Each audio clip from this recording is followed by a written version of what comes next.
Yes, Sales Warrior di seluruh Indonesia. Kita lanjutkan dengan topik How to Handle Sales Objections bagian kedua.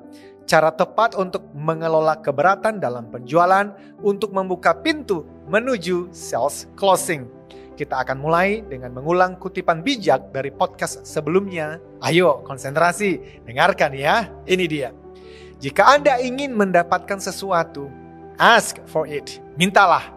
Dan ingat, ketika Anda meminta apapun, umumnya Anda akan mendengar 1, 2, atau 3 keberatan. Sehingga untuk mengelola keberatan hingga memperoleh transaksi penjualan, teman-teman, tidak ada teknik atau peluru ajaib.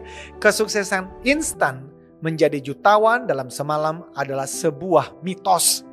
Semua orang sukses tahu, semua sales warrior paham bahwa making small continual improvement every day, artinya terus-menerus berlatih melakukan perbaikan kecil setiap hari, akan terakumulasi menjadi keberhasilan besar. Demikian juga dalam mengelola keberatan dan memenangkan transaksi penjualan. Berikut prinsip mendasar lainnya, super penting ini. Fokus, dengarkan. Mengelola keberatan penjualan bukanlah pertarungan menang kalah. Bahkan dalam hal keberatan harga yang paling sengit sekalipun. Ingat, calon pembeli bukanlah musuh. Sebaliknya, mitra untuk mencapai win-win-win, di mana semua pihak merasa menang dan senang karena merasa mendapatkan manfaat maksimal. Medan pertempuran yang sebenarnya ada di benak calon konsumen serta pikiran Anda sendiri sebagai salesperson.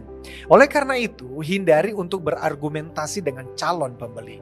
Ini bukan tentang menang kalah lagi pula, entah prospek itu benar atau salah. Sebagai salesperson, Anda tidak akan mungkin memenangkan argumentasi dengan calon konsumen. So don't ever try. Jangan pernah mencoba. Teman-teman, sales warriors, semua keberatan hanyalah tanda bahwa ada bagian dalam proses penjualan yang belum tepat. Entah di bagian targeting, atau qualifying, atau presenting, atau mungkin di tahap closingnya yang salah. Dalam tahap qualifying misalnya, Anda harus tepat mengidentifikasi prospek yang memang cocok sesuai dengan target pasar Anda, dengan produk, service yang Anda tawarkan.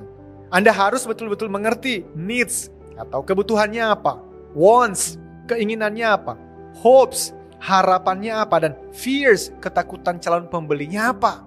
Tanpa pemahaman tentang informasi yang mendasar tetapi sangat berharga tadi, maka Anda dan saya akan kesulitan sekali menyajikan solusi yang meyakinkan calon pembeli untuk mereka memilih produk atau jasa yang Anda tawarkan. Nah, karena apa teman-teman?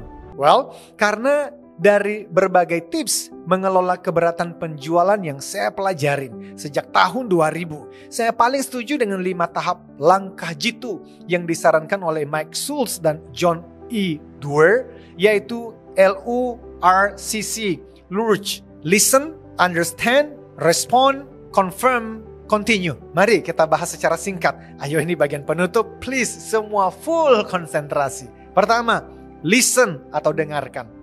Dengarkan baik-baik keberatan yang diutarakan oleh calon konsumen. Jangan menginterupsi. Lawan keinginan untuk segera menyahut atau membela diri. Ketika Anda bersikap membela diri, suara atau bahasa tubuh Anda akan terlihat defensif.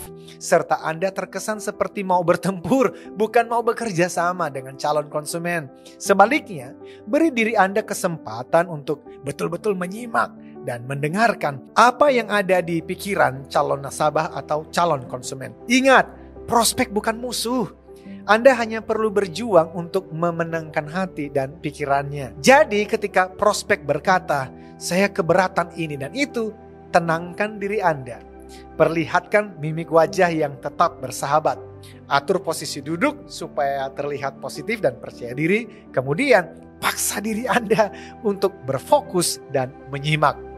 Kedua, understand atau mengerti, memahami. Sales warriors, tugas Anda sebagai salesperson adalah bekerja sama dengan prospek untuk mencari akar persoalan atau akar dari keberatannya itu apa sih? Mintalah izin untuk lebih mempelajari situasi. Lalu Ajukan pertanyaan agar benar-benar memahami keberatannya secara komplit. Dengan meminta izin untuk melanjutkan, Anda mengirim pesan ke benak prospek bahwa Anda menghargai dan peduli dengan kekhawatirannya. Ini akan mengurangi ketegangan dan mengisyaratkan bahwa Anda salesperson yang berbeda. Anda sales warrior yang berbeda dengan salesperson lainnya. Karena Anda sungguh-sungguh ingin memahami kondisi dan ingin mencari solusi terbaik untuk calon konsumen. 3. Merespon atau menjelaskan. Sejak tahun 2005, saya sudah keliling di ratusan perusahaan dan memberikan pelatihan coaching atau consulting. Saya menemukan 9 dari 10 tenaga sales melakukan kesalahan di tahap yang ketiga ini, teman-teman. Kenapa? Well, karena sudah seperti sebuah habit, sudah menjadi kebiasaan yang otomatis ketika kita mendengar keberatan dari pihak lain, kecenderungannya mau langsung menjawab dan meresponi. Akibatnya, prospek merasa tidak didengarkan, tidak dimengerti, dan semakin merasa tidak klik.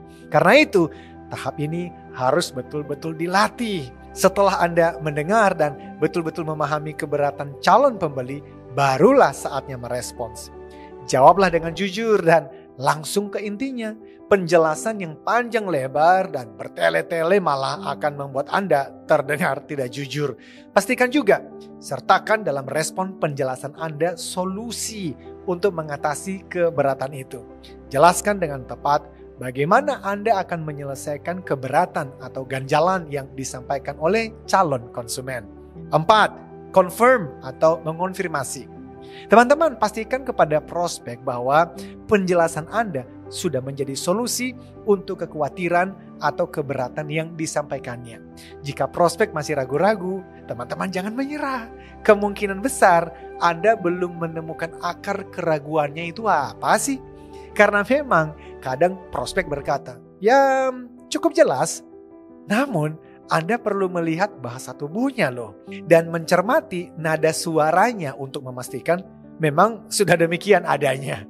Prospek bisa berkata, ya tentu, namun dalam pikirannya bisa saja dia berkata, saya tidak ingin membicarakannya lagi. Nah, kalau Anda menangkap tanda-tanda itu, teman-teman boleh kok bicara dalam situasi seperti itu. Anda bisa berkata, Pak John atau Bu Novi, sepertinya masih ragu-ragu. Saya mengerti sih, kira-kira bagian mana Pak? Atau bagian mana Bu yang perlu saya jelaskan lebih detail. Lalu kembali ke langkah pertama dalam mengelola keberatan, yaitu listen. Dengarkan sampai Anda mengerti, baru kemudian berikan penjelasan atau solusi yang dibutuhkan. Terakhir, kelima, continue, melanjutkan. Teman-teman, inilah tahap yang ditunggu-tunggu. Seperti janji saya pada podcast sebelumnya bahwa setiap keberatan merupakan pintu masuk menuju sales closing if you know how to play. Sederhana, fokus penuh konsentrasi ya. Setelah teman-teman mengelola keberatan dengan 4 langkah sebelumnya, mulai dari listen, dengarkan. Kemudian Anda betul-betul mengerti apa yang menjadi akar keberatannya, understand. Lalu berikan respon dengan memberi solusi dan penjelasan, ya, respon. Kemudian konfirmasi ulang dengan prospek, apakah penjelasan dan solusi yang sudah Anda berikan itu sesuai dengan apa yang diharapkan, confirm. Kemudian lanjutkan ke topik percakapan yang belum dibahas atau terpotong dengan keberatan tadi. Lalu try your luck. Coba keberuntungan Anda dengan trial assumptive closing technique. Well, apaan tuh? Dan bagaimana contoh kalimat closing yang dimaksud? Teman-teman, kita akan bahas itu pada podcast berikutnya dengan topik Powerful Closing Techniques. Nanti di situ akan sangat clear, jelas bahwa setiap keberatan adalah pintu menuju closing if you know how to play. Kita lanjutkan dengan topik Sales Warrior berikutnya. Until then, remember, business is a game. Sometimes you win, sometimes you learn. Sales Warrior, Sales Elite compete on value, not price. Sales Warrior, lampaui batasmu, beri solusimu, raih targetmu. Yes!